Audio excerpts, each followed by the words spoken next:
13 വർഷമായിട്ടും പൂർത്തിയാകാത്ത medical college. ജില്ല രൂപീകരിച്ച് 40 വർഷമായിട്ടും വിദഗ്ധ ചികിത്സയ്ക്കായി ഇപ്പോഴും അതിർത്തി കടന്ന് മംഗലാപുരത്ത് പോകേണ്ട അവസ്ഥ. കേരളത്തിന്റെ വടക്കേ അറ്റത്തുള്ള കാസർഗോഡ് ജില്ലയുടെ അവസ്ഥയാണിത്.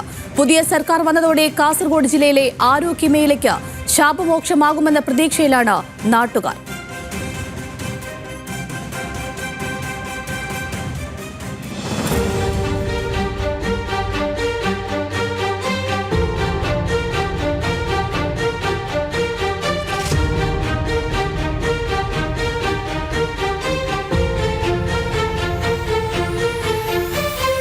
ജില്ലയിലെ തന്നെ മികച്ച ചികിത്സയ്ക്കുള്ള സൗകര്യം കാസർഗോട്ടുകാരുടെ സ്വപ്നമാണിത്. മുന്നണികൾ മാറി മാറി ഭരിച്ചിട്ടും ആരോഗ്യമേഖലയിൽ പിന്നാക്കമാണ് കാസർഗോഡ്. 2013 ഉമ്മൻചാണ്ടി സർക്കാർ പ്രഖ്യാപിച്ച സർക്കാർ മെഡിക്കൽ കോളേജ് 2026 പൂർത്തിയായിട്ടില്ല. ജില്ലയിലെ ആരോഗ്യ പിന്നാക്കാവസ്ഥയെ മറികടക്കാൻ മംഗലാപുരത്തെ സ്വകാര്യ ആശുപത്രികളിൽ തന്നെയാണ് ഭൂരിഭാഗം പേരും ഇന്നും ആശ്രയിക്കുന്നത്. സാമ്പത്തിക ശേഷിയുള്ളവർ ഉന്നത ചികിത്സയ്ക്കായി അതിർത്തി കടക്കുമ്പോൾ പിന്നാക്കാവസ്ഥയിലുള്ള ഭൂരിഭാഗം സാധാരണക്കാരാണ് ആരോഗ്യമേഖലയിലെ മെല്ലെപ്പോക്കിന്റെ ഇരകളാവുന്നത്. കാസർഗോഡ് ജില്ലയിലെ ബദിയടുക്ക പഞ്ചായത്തിലെ 8ാം വാർഡിലെ 86 ഏക്കറിലാണ് മെഡിക്കൽ കോളേജ് വിഭാവനം ചെയ്തിരുന്നത്. ഇതിൽ അക്കാദമിക് ബ്ലോക്ക് മാത്രമാണ് പൂർത്തിയായിട്ടുള്ളത്. ഹോസ്റ്റൽ സൗകര്യം പോലും ആയിട്ടില്ല. കഴിഞ്ഞ വർഷം MBBS പ്രവേശനം നേടിയ 50 വിദ്യാർത്ഥികൾ ചെർക്കളയിലെ സർക്കാർ ഹോസ്റ്റലിലാണ് താമസിക്കുന്നത്.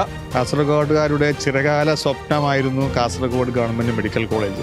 ഞങ്ങളൊക്കെ ഒരുപാട് സമരം നടത്തിയ ആളുകളാണ്. ഒരുപാട് സമരം നടത്തി ഇതിനു വേണ്ടി പോരാട്ടം നടത്തിയ ആളുകളാണ്. ഇപ്പോൾ തീർച്ചയായിട്ടും കാസർഗോട്ടെ ജനങ്ങൾക്ക് വലിയ പ്രതീക്ഷയുണ്ട് UDF ഗവൺമെൻറ്റിൽ.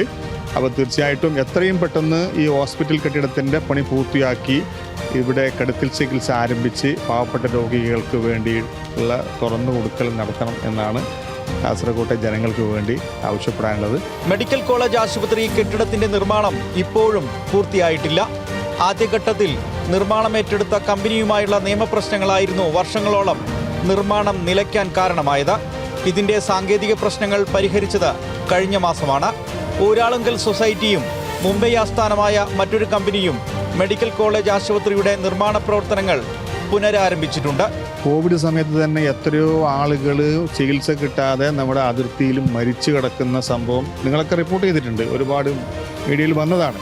എത്രയോ ആളുകൾ ഇപ്പോഴും പോകുന്നുണ്ട്. നമ്മൾ കാസർഗോഡ് റെയിൽവേ സ്റ്റേഷനിൽ രാവിലെ 7 മണി മുതൽ ഒരു 10 മണി വരെ യാത്ര ചെയ്താൽ, ട്രെയിനിൽ യാത്ര ചെയ്താൽ അങ്ങ് കണ്ണൂർ മുതൽ ഇങ്ങോട്ട് കാസർഗോഡുള്ള മുഴുവൻ ആളുകളും പോകുന്നത് മംഗലാപുരത്തേക്കാണ് ചികിത്സയ്ക്ക് വേണ്ടി. 272 ജീവനക്കാരുടെ സ്റ്റാഫ് പാറ്റേൺ ആയിരുന്നു 500 ബെഡുകളുള്ള മെഡിക്കൽ കോളേജ് ആശുപത്രിക്കും കോളേജിനും.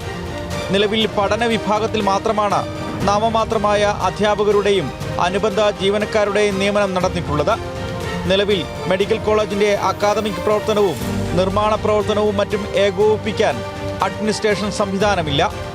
അഡ്മിനിസ്ട്രേഷൻ ഓഫീസർ ഇല്ലാത്തതും ഓഫീസും മറ്റ് അനുബന്ധ ജീവനക്കാരില്ലാത്തതും നിർമ്മാണ പ്രവർത്തനങ്ങളെയും മറ്റ് ഔദ്യോഗിക നടപടികളെയും പലതരത്തിൽ തടസ്സപ്പെടുത്തുന്നുണ്ട്.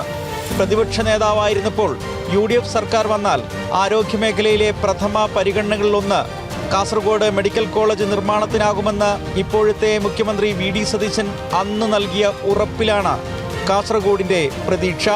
കാസർഗോഡ് ജില്ലയിലെ സമഗ്ര ആരോഗ്യ പുരോഗതിയുടെ നാഴികക്കല്ലാണ് ഉക്കിനടുക്കയിലെ ഈ മെഡിക്കൽ കോളേജ്.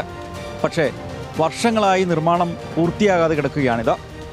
എന്തായാലും പുതിയ സർക്കാർ ഇത് പൂർത്തിയാകുന്ന പ്രതീക്ഷയിലും കാത്തിരിപ്പിലുമാണ് നാട്ടുകാർ. ഉക്കിനടുക്കയിൽ നിന്നും രതീഷ് വാസ്തവൻ, ന്യൂസ് മലയാളം.